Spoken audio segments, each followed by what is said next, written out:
Boa tarde, mesmo. Aqui mais uma tarde com Erasmo Teocado, em textos coletâneos de Erasmo Teocado. Hoje eu queria ler, ou fazer a leitura de um outro livro, pois eu já acabei de fazer a leitura de 2 livros, um de George Jordan, né? O Poder da Verdade. E o outro foi de Twin Series, né? Augusto Cury, o psiquiatra mais lido do mundo. Seja autor da própria história. Inclusive, algumas partes aqui superei 1K e 100, 1K por aí, acima de 1K. Eu superei minha expectativa porque no começo tem poucas, eu publiquei vários, né, temas e já comecei até com 150 e depois foi aumentando e hoje eu estou com acima de 900, né, visualizações, né? Isso é até ínfimo em relação às pessoas que têm muito mais, mas para mim é gratificante cada vez que aumenta as visualizações e as curtidas e os compartilhamentos. Isso é sinal que eu estou colocando alguma coisa útil, né?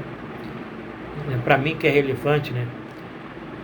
Então, eu li esse teu livro e, graças a Deus, eu passei de 1K 90, 1K, né?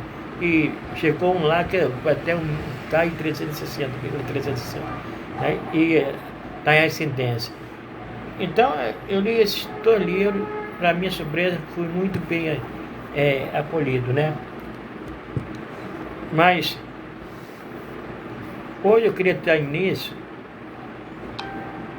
à leitura do livro também do mesmo autor, Augusto Cury. Um livro que teve 28 milhões de livros vendidos. O autor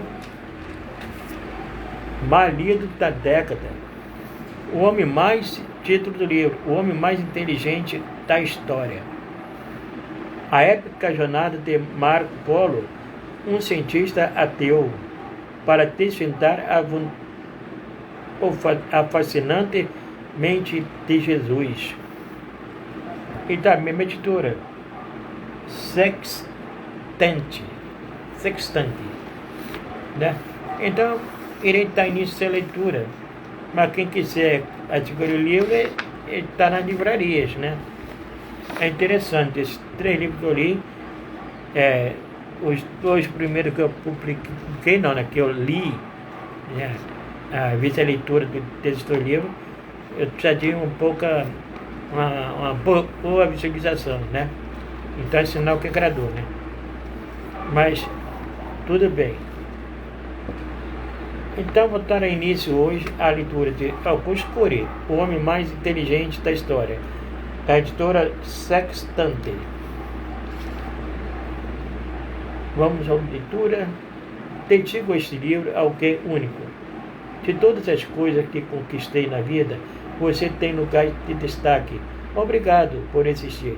A vida é bela e breve, como gotas de orvalho. Em instante se parece e logo se dissipa.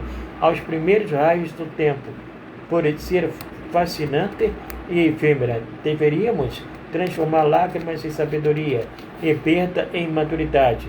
Escrever os capítulos mais nobres nos dias mais tristes e ser explorador não apenas do planeta Terra, mas do planeta Mente, inclusive da mente do homem mais inteligente da história, né? Augusto Cury, O Homem Mais Inteligente da História, editora Sextante. Então, vamos aqui ao primeiro sumário, né?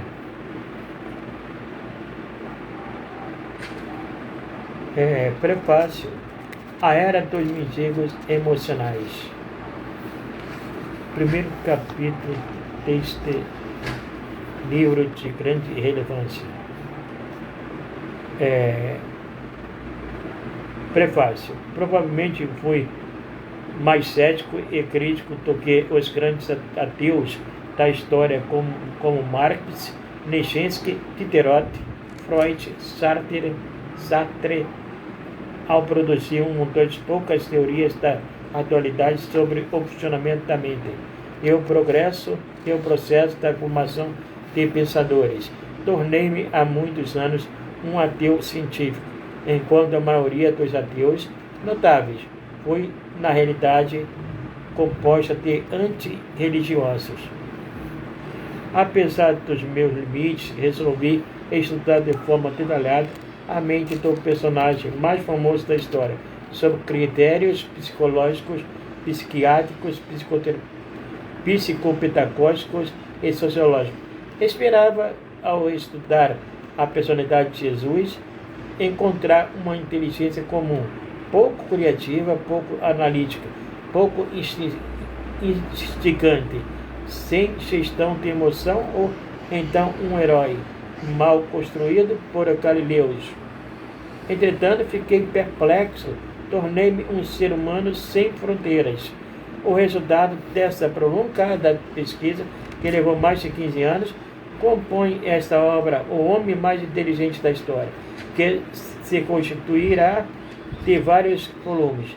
Creio que, se não tiver 30 anos de experiência, tivesse 30 anos de experiência como pesquisador e profissional da saúde mental, com mais de 20 mil atendimentos, não teria condições de escrevê-la. Apesar disso, a fim de mais liberdade para expressar meu processo de produção de conhecimento, preferi escrever em forma de romance. E fico feliz com o fato de que, assim como alguns de meus livros estão sendo adaptados para as telas de cinema pela Warner Fox, como O Vendedor de Sonhos, O Futuro da Humanidade e Petros Loucos. Esta obra se tornará um seriado internacional. Recentemente, um notável cineasta me pegou pelo braço e confessou que filmar uma série baseada em O Homem Mais Inteligente da História será seu mais importante projeto de vida. O psiquiatra e cientista Marco Polo é o protagonista desta obra durante uma importantíssima conferência promovida pela ONU em Jerusalém para discutir o futuro do planeta Terra. Ele abalou os presentes ao falar sobre a preservação de outro planeta, o planeta Emoção. Antes de os recursos da Terra se esgotarem, esgota-se primeiro a mente humana, declarou ele. Questionado sobre quais pensadores foram bons gestores da emoção, Marco Polo comentou: todos os que eu estudei falharam. Freud, Einstein, Gandhi, Nijinsky, deixando a plateia em choque. Mas, em seguida, uma socióloga americana lançou a pergunta fatal: e Jesus? Ele foi um bom gestor de emoção? Marco Polo foi categórico. Como sou ateu, não discuto religião em minhas conferências. Porém, a plateia de intelectuais, sabendo que ele estudava o processo de formação de pensadores, o desafiou a estudar a mente de Jesus sob a luz das ciências humanas. Ele resistiu muito, mas por fim montou uma mesa de notáveis para refletir e analisar a inteligência de Cristo. Talvez pela primeira vez na história, o intelecto de Jesus será estudado sobre parâmetros seríssimos, como a habilidade de lidar com perdas e frustrações, resiliência, autocontrole, capacidade de proteger a emoção e ferramentas para formar mentes brilhantes. Marco Polo, pouco a pouco, descobrirá que ele mesmo, as ciências humanas e todas as religiões erraram dramaticamente em não ter estudado Jesus em termos científicos. A mente do mais famoso personagem de todos os tempos é muito pouco conhecida, inclusive pelos bilhões de seres humanos das mais diversas religiões que o admiram. Com a avalanche de estímulos estressantes que viveu desde a infância, Jesus tinha muitos motivos